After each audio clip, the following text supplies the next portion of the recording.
কালো টাকা সাদা করার বিধান বাতিল, করমুক্ত আয়সীমা 4 লাখ টাকা। কিছু সংশোধনী সহ অর্থ বিল পাশ, তিস্তা প্রকল্পে দৃঢ়তা প্রধানমন্ত্রীর। দুর্নীতি বাজেট বাস্তবায়নে বড় বাধা বলেছেন বিরোধী দলীয় নেতা। অপচয় লুটপাট রোধে অর্থ বছর জানুয়ারি থেকে ডিসেম্বর করার প্রস্তাব।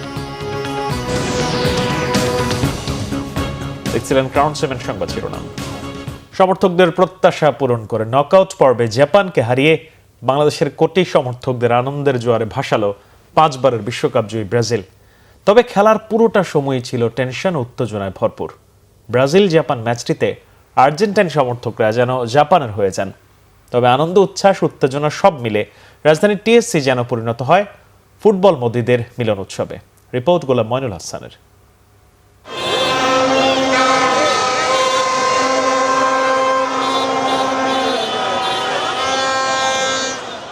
এমন আনন্দ উচ্ছ্বাসের জন্য ব্রাজিল সমর্থকদের অপেক্ষা করতে হয়েছে খেলার পুরোটা সময়।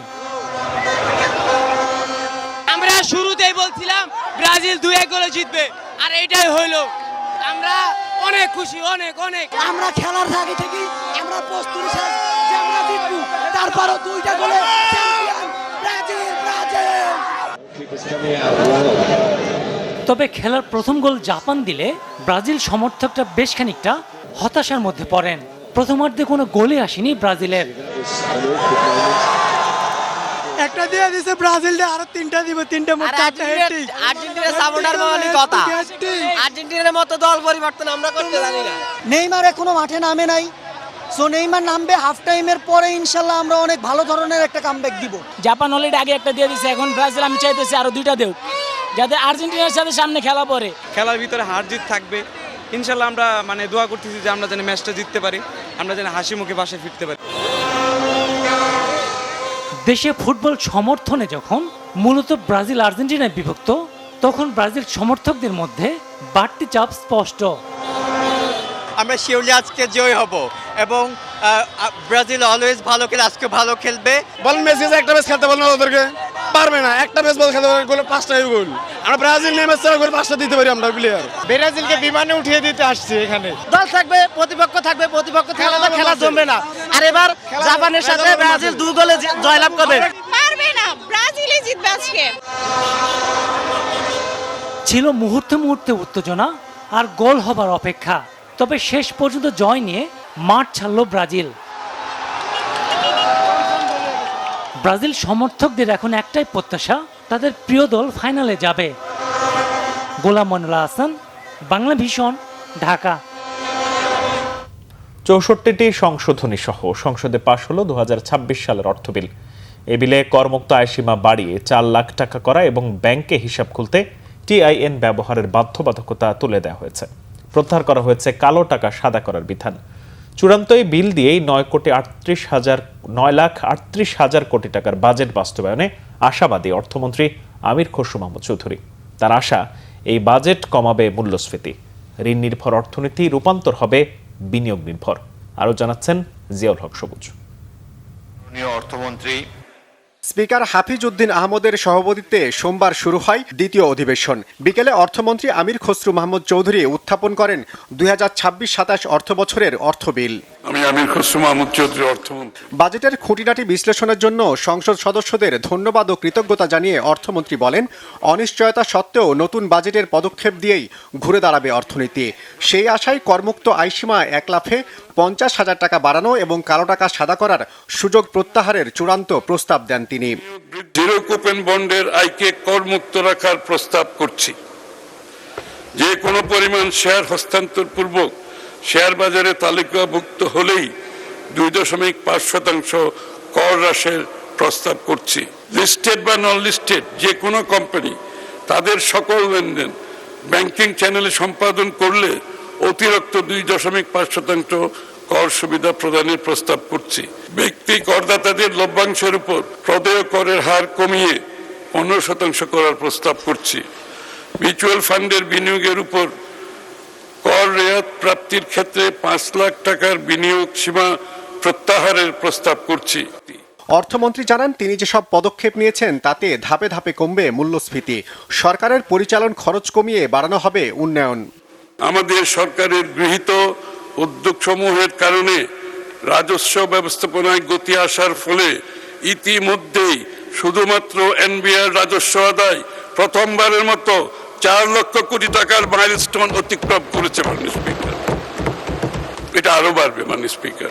আমরা আশাবাদী যে উল্লেখিত পদক্ষেপ সমূহ বাস্তবায়নের মাধ্যমে ব্যবসা বাণিজ্যে গতিশীলতা বৃদ্ধি পাবে এবং আগামী বছরের জন্য এনবিআর এর জন্য নির্ধারিত রাজস্ব লক্ষ্যমাত্রা চ্যালেঞ্জিং হলেও তা অর্জন করা সম্ভব হবে। অর্থমন্ত্রী জানান 2026 সালের মে মাস পর্যন্ত দেশে বিদেশে প্রায় 72,000 কোটি টাকার সম্পদ জব্দ বা ফ্রিজ করা হয়েছে। সরকার আন্তর্জাতিক মুদ্রা তহবিলের কাছ থেকে খালি হাতে ফিরেছে, এমন সমালোচনারও জবাব দেন তিনি। সরকার আইএমএফ হতে শূন্য হাতে ফেরেনি, বরং ফেসিবাদী সরকারের সময়ে গৃহীত প্রোগ্রামের কিছু কিছু শর্ত দেশ ও জনগণের স্বার্থ বিবেচনায় আমাদের কাছে গ্রহণযোগ্য মনে না হওয়ায় আমরা উক্ত প্রোগ্রাম থেকে নিজেরাই বেরিয়ে এসেছে মাননীয় স্পিকার। আমরা দেশ ও জনগণের স্বার্থ বিবেচনায় রেখে আইএমএফ এর সাথে আলোচনা ক্রমে নতুন প্রোগ্রাম গ্রহণ করব। পরে অর্থমন্ত্রী আনুষ্ঠানিকভাবে অর্থ বিল উত্থাপন করলে তা কণ্ঠভোটে পাশ হয়। অর্থ বিল 2026 সংসদে স্থিরীকৃত আকারে পাশ করা হোক। যারা এই প্রস্তাবের পক্ষে আছেন তারা হ্যাঁ বলুন, যারা এই প্রস্তাবের বিপক্ষে আছেন তারা না বলুন। হ্যাঁ জয়যুক্ত হয়েছে, হ্যাঁ জয়যুক্ত হয়েছে, হ্যাঁ জয়যুক্ত হয়েছে। অতএব সংসদে স্থিরীকৃত আকারে অর্থ বিল 2026 পাশ হলো। জিয়াউল হক সবুজ, বাংলা ভিশন, ঢাকা। এর আগে প্রস্তাবিত বাজেটকে জীবন বান্ধব উল্লেখ করে সংসদ নেতা ও প্রধানমন্ত্রী তারেক রহমান বলেছেন, অতীতের দিকে না তাকিয়ে সামনে এগিয়ে যেতে চান। তিনি বলেন, প্রস্তাবিত বাজেটে 3টি বিষয়ে জোর দেওয়া হয়েছে: নিম্ন আয়ের মানুষকে সামাজিক সুরক্ষা দেয়া, অর্থনীতিকে ধীরে ধীরে শৃঙ্খলায় ফিরিয়ে নিয়ে আসা এবং বিনিয়োগ, উৎপাদন ও কর্মসংস্থানের চাকা শুধু সচলই নয়, বেগবান করা। সংসদ নেতা বলেন, পুনরুদ্ধার, উৎপাদন এবং পুনর্গঠন এই 3 কৌশলে অর্থনীতিকে বাস্তবায়ন করতে চায় সরকার। আহমেদ সরওয়ারের রিপোর্ট। সংসদে প্রস্তাবিত বাজেটের উপর আলোচনায় সংসদ নেতা ও প্রধানমন্ত্রী তারেক রহমান বলেন, বাজেট আলোচনায় বিভিন্ন বিষয়ে ঐক্যমত দ্বিমত হয়েছে, কিন্তু দেশের মানুষের সামনে তারা একটি আশা তুলে ধরতে পেরেছেন। আমার মনে হয় ধীরে ধীরে আমরা জাতির সামনে মনে হয় একটি আশার আলো তুলে ধরতে সক্ষম হয়েছে। অতীত কি হয়েছে, ভালো মন্দ কি হয়েছে, আমি সেই ডিবেটে আর যাব না। আমাদেরকে অবশ্যই সামনে চলতে হবে। এই বাজেটকে আমি একটি নামকরণ দিতে চাই, সেটি হচ্ছে জীবন বান্ধব বাজেট। যেই বাজেটটি শ্রেণী পেশা সমাজের সকল মানুষ কিছুটা হলেও স্বস্তির শ্বাস ফেলতে পারে। নিত্য প্রয়োজনীয় বলতে যা আমরা সাধারণত বুঝে থাকি, এরকম 61 পণ্যের উপর বলা যায় সম্পূর্ণভাবে আগে যা ট্যাক্স ছিল সেগুলো প্রত্যাহার করে নেওয়া হয়েছিল।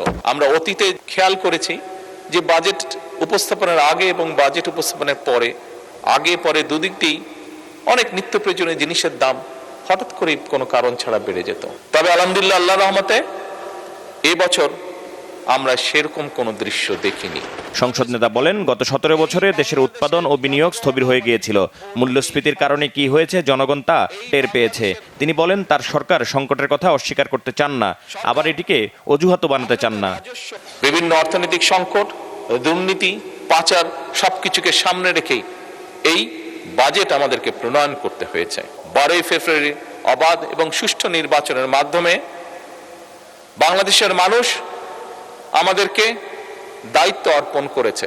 আমরা একটি গণতান্ত্রিক, মানবিক এবং কল্যাণমূলক রাষ্ট্র গঠনের লক্ষ্য নিয়ে 2026 এবং 27-এর অর্থ বছরের বাজেট প্রণয়ন করছি। দরিদ্র, নিম্ন আয় এবং ঝুঁকিগ্রস্ত মানুষের সামাজিক সুরক্ষা নিশ্চিত করে জীবনযাত্রার যে বোঝা, সেটিকে যতটুকু সম্ভব লাঘব করা। এবারকার বাজেটের অন্যতম মূল লক্ষ্য হচ্ছে অর্থনীতিতে ধীরে ধীরে শৃঙ্খলাকে ফিরিয়ে নিয়ে আসা। তৃতীয় এবং সবচেয়ে গুরুত্বপূর্ণ যে লক্ষ্য এই বাজেটে, সেটি হচ্ছে বিনিয়োগ, উৎপাদন এবং কর্মসংস্থানের যে চাকা, সেটিকে সচল এবং শুধু সচলই নয়, সেটিকে বেগবান করা। অর্থনৈতিক কৌশল 3টি ধাপে আমরা বাস্তবায়ন করতে চাই মাননীয় স্পিকার। প্রথমটি হচ্ছে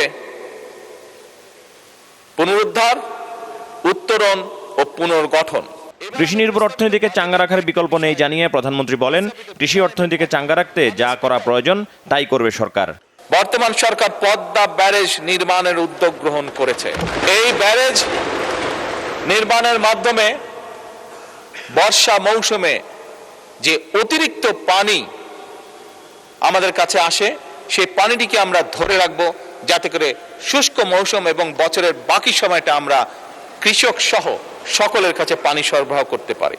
জাতীয় অগ্রাধিকার ভিত্তিতে ইনশাল্লাহ এই সরকার যে কোনো মূল্যে তিস্তা ব্যারেজ মহাপরিকল্পনা করবে। অর্থমন্ত্রীকে বেশ কিছু কর কমানোরও অনুরোধ জানান সংসদ নেতা। ব্যক্তি করদাতাগণের করভার কিছুটা লাঘব করে তাদেরকে কিছুটা স্বস্তি দিতে চাই আমরা, এবং সে কারণেই মাননীয় স্পিকার 2026-27 এবং 27-28 কর বছরের জন্য 4 লাখ টাকা, যেটা 3,75,000 প্রস্তাব করেছে, 4 লাখ টাকা, 2028-29 এবং 29-30 কর বছরের জন্য 4,50,000 টাকা এবং 2030-31 কর বছরের জন্য 5 লাখ টাকা করার জন্য মাননীয় অর্থ পরিকল্পনা মন্ত্রীর প্রতি আমি অনুরোধ রাখছি। বেসরকারি বিশ্ববিদ্যালয়ের সময়ে করের হার আরো কমিয়ে 5% করার প্রস্তাব করছে। যে কোনো ব্যাংক অ্যাকাউন্ট খোলার সময় 3 দাখিলের একটি বিধান রাখা হয়েছিল। বন্টননামা দলিল রেজিস্ট্রেশন এবং সম্পত্তি মিউটেশনের ক্ষেত্রেও 3 দাখিলের বিধান করার প্রস্তাব করা হয়েছিল, যে এই বিষয়টিও যাতে প্রত্যাহার করা হয়। সরকারি দল এবং বিরোধী দল মিলেমিশে দেশকে এগিয়ে নিয়ে যাবার আহ্বান জানান সংসদ নেতা ও প্রধানমন্ত্রী তারেক রহমান। ফ্যাসিবাদের আমলে দেশ থেকে যে দেশের মানুষের লক্ষ কোটি টাকা পাচার হয়ে গিয়েছিল, সেই অর্থ এবং সম্পদ ফিরিয়ে আনার জন্য বাংলাদেশ সরকার এরই মধ্যে 13টি দেশে 23টি মিউচুয়াল লিগ্যাল অ্যাসিস্ট্যান্স রিকোয়েস্ট পাঠিয়েছে মাননীয় স্পিকার। এবং শুধু তাই নয়, এই মিউচুয়াল লিগ্যাল অ্যাসিস্ট্যান্স ট্রিটি চূড়ান্ত হয়েছে অনেকগুলো। আমরা জনগণের কাছে স্বচ্ছতার সঙ্গে অঙ্গীকার করতে চাই যে 1.5 দশকেরও বেশি সময় ধরে যে গভীর দুর্নীতি, অনাচার এবং অনিয়ম আমাদের অর্থনীতিকে পঙ্গু করে দিয়েছে, সেই অবস্থার উত্তরণ ঘটিয়ে তা আমরা জনগণের কাছে অঙ্গীকারবদ্ধ। আমাদের মধ্যে মতভেদ থাকতেই পারে, কিন্তু দেশের অর্থনীতি পুনরুদ্ধার, জনগণের কষ্ট লাঘব, আর্থিক খাতে শৃঙ্খলা প্রতিষ্ঠা, আস্থা ফেরানো, কৃষক, শ্রমিক, তরুণ, নারী, প্রবাসী উদ্যোক্তাদের জন্য সৃষ্টি তৈরি এবং গণতান্ত্রিক প্রতিষ্ঠান শক্তিশালী করার প্রশ্নে আমরা সকলে ইনশাল্লাহ ঐক্যবদ্ধ থাকব। জুলাই সনদকে সামনে রেখে সংবিধান সংশোধনে সংসদের ভিতরে এবং বাইরে ঐক্যবদ্ধভাবে কাজ করার আহ্বান জানান সংসদ নেতা তারেক রহমান। আসসালামু আলাইকুম। আহমেদ সরোয়ার, বাংলা ভিশন, ঢাকা। জাতীয় সংসদে বিরোধী দলীয় নেতা ও জামায়াতে ইসলামীর আমির ডাক্তার শফিকুর রহমান বলেছেন, বাজেট বাস্তবায়নের সবচেয়ে বড় বাধা হচ্ছে দুর্নীতি। সংসদে দেয়া 1 ঘন্টার ভাষণে তিনি অপচয়, দুর্নীতি ও লুটপাট রোধে অর্থ বছর জানুয়ারি থেকে ডিসেম্বর করার প্রস্তাব দেন। সরকারি দলকেও বিরোধী দলকে সম্মান করার মানসিকতা থাকতে হবে, আর বিরোধী দলেরও সঙ্গত সকল ব্যাপারে সরকারকে সহযোগিতা করার মানসিকতা থাকতে হবে। বিরোধী দলের কাজ হচ্ছে ওয়াচ ডগের কাজ করা। তারা তীক্ষ্ণ দৃষ্টিতে দেখবে এই বাজেটের মাধ্যমে জনকল্যাণের পরিবর্তে কোথাও জনগণের কোনো ক্ষতি হচ্ছে কিনা, এবং বিশেষ করে সমাজের ন্যায্যতার ভিত্তিতে যাদের পাওনা আছে তারা বঞ্চিত হচ্ছে কিনা, এবং কোনো জায়গায় জনগণের অর্থের অপচয়ের প্রস্তাবনা আছে কিনা, এই বিষয়গুলো দেখা মূলত বিরোধী দলের কাজ। দেশের 29,000-এরও বেশি মাধ্যমিক পর্যায়ে শিক্ষা প্রতিষ্ঠানে বৃক্ষরোপণ কর্মসূচি উদ্বোধন করেছেন প্রধানমন্ত্রী তারেক রহমান। বিএনপি নির্বাচনী ইশতেহারে ঘোষিত 5 বছরে 25 কোটি গাছের চারা রোপণের লক্ষ্যমাত্রা বাস্তবায়নে এই উদ্যোগ। প্রধানমন্ত্রী দেশের তরুণ প্রজন্মকে বিজ্ঞান, প্রযুক্তি, গবেষণা উদ্ভাবনের মাধ্যমে একটি জ্ঞান ভিত্তিক টেকসই বাংলাদেশ গড়ে তোলার আহ্বান জানান। রিপোর্ট সেকান্দার ইমানের।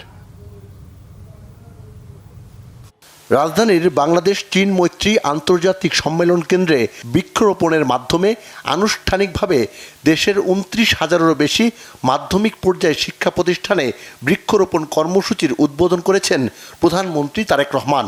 এ সময় তার সহধর্মিণী ডাক্তার জুবাইদা রহমানও ছিলেন। একই সঙ্গে প্রধানমন্ত্রী জাতীয় স্টার্টআপ বিজ্ঞান প্রকল্প ও উদ্ভাবনী আইডিয়া প্রদর্শনীরও উদ্বোধন করেন। পরে তিনি প্রদর্শনীতে অংশগ্রহণকারী শিক্ষার্থীদের বিভিন্ন বিজ্ঞান প্রকল্প, স্টার্টআপ উদ্যোগ, উদ্ভাবনী আইডিয়া পরিদর্শন করেন। এ সময় প্রধানমন্ত্রী শিক্ষার্থীদের সৃজনশীলতা ও উদ্ভাবনী চিন্তার প্রশংসা করেন এবং এসব উদ্যোগকে আরও এগিয়ে নিতে সরকারের সর্বাত্মক সহযোগিতার আশ্বাস দেন। যাদের সামনে এইরকম ভবিষ্যৎ আছে, যাদের মধ্যে এরকম মেধা আছে, ওই মাঠের মধ্যে যাদেরকে আমি দেখে এসেছি খেলতে, আমার কাছে মনে হচ্ছে ইয়েস, বাংলাদেশের গেম চেঞ্জার হচ্ছে তোমরা। বাংলাদেশের গেম চেঞ্জার আমার সামনে বসে আছে।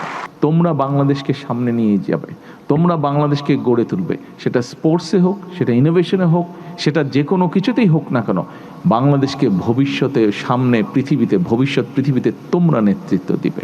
দেশের তরুণ প্রজন্মকে বিজ্ঞান, প্রযুক্তি, গবেষণা ও উদ্ভাবনের মাধ্যমে একটি জ্ঞান ভিত্তিক টেকসই বাংলাদেশ গড়ে তোলার আহ্বান জানান প্রধানমন্ত্রী।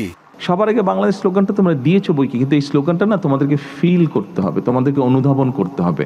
শুধু স্লোগান দিলে চলবে না। কেন সবার আগে বাংলাদেশ? এই জন্যই সবার আগে বাংলাদেশ, কারণ আজকে তোমরা আছো। তোমাদেরকে আমরা দেখতে পারি বলেই আমরা মনে করি তোমরা পারবে, সেই আত্মবিশ্বাস তোমাদের মধ্যে আছে বলেই আমি ওই স্লোগানটা দিয়েছি, সবার আগে বাংলাদেশ। বিভিন্ন শিক্ষা প্রতিষ্ঠানের স্টার্টআপ উদ্যোক্তা, শিক্ষার্থী এবং সরকারি বেসরকারি প্রতিষ্ঠানের প্রতিনিধিদের হাতে পুরস্কারও তুলে দেন প্রধানমন্ত্রী। সিকান্দার রেমান, বাংলা ভিশন, ঢাকা। জুলাই সনদ বিচার ও গণভোট বাস্তবায়নে দেশব্যাপী ১ জুলাই থেকে মাসব্যাপী কর্মসূচি পালন করবে জাতীয় নাগরিক পার্টি এনসিপি। সোমবার সন্ধ্যায় বাংলা মোটরে এনসিপির অস্থায়ী কার্যালয়ে সংবাদ সম্মেলনে এই কর্মসূচি ঘোষণা করেন এনসিপির দক্ষিণাঞ্চলের মুখ্য সংগঠক হাসনাত আব্দুল্লাহ। তিনি জানান, জুলাইকে পুনর্মঞ্চায়ন ও পুনরুজ্জীবিত করা হবে। সেই লক্ষ্যে জুলাই পুনর্জাগরণ বাস্তবায়ন কমিটি দেশের জেলা উপজেলা পর্যায়ে জুলাই পদযাত্রা করবে। ব্যানার ফেস্টুনে ফুটিয়ে তোলা হবে জুলাইকে। এছাড়া ফুটবল ম্যাচ ও নারীদের নিয়ে সাংগঠনিক নানা কর্মসূচি পালন করা হবে। সকল শহীদ আহত জুলাই যোদ্ধাদের বাসায় যাওয়া হবে বলেও জানান হাসনাত আব্দুল্লাহ। সংবাদ সম্মেলনে আরও উপস্থিত ছিলেন এনসিপির সিনিয়র যুগ্ম আহ্বায়ক আরিফুল ইসলাম আদিব ও যুগ্ম আহ্বায়ক আলী হাসান জুনায়েদ।